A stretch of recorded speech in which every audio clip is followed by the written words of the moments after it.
Apple has announced the release of a budget smartphone. How much will it cost? Apple has announced the release of a new, cheaper iPhone in the spring. Apple is expected to release a new version of its iPhone SE for the first time since 2016. This launch will give Apple more opportunities to compete with manufacturers of Android phones. According to Bloomberg, the company plans to start mass production of the new less expensive iPhone in February. iPhone SE 2 is likely to be released in March. Data on the release of the new iPhone this spring, citing its sources, is confirmed by the publication 9 to 5 Mac and the Japanese agency Nikkei Asian Review.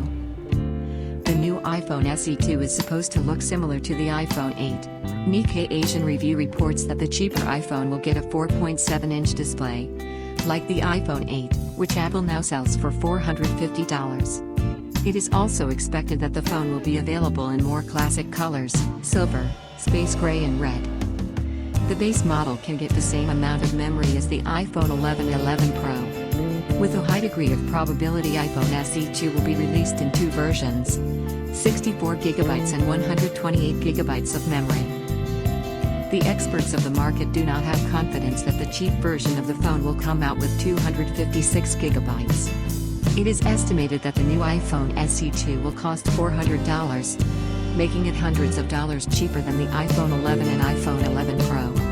This price will allow the new iPhone SE 2 to be on a par with the Google Pixel, which costs $400, and the iPhone 8, which Apple now sells for $450. As reported earlier, it became known that Apple began selling refurbished iPhone. Apple may also abandon its proprietary Lightning cables for charging gadgets if the European Union adopts a legislative decision on a single standard for chargers.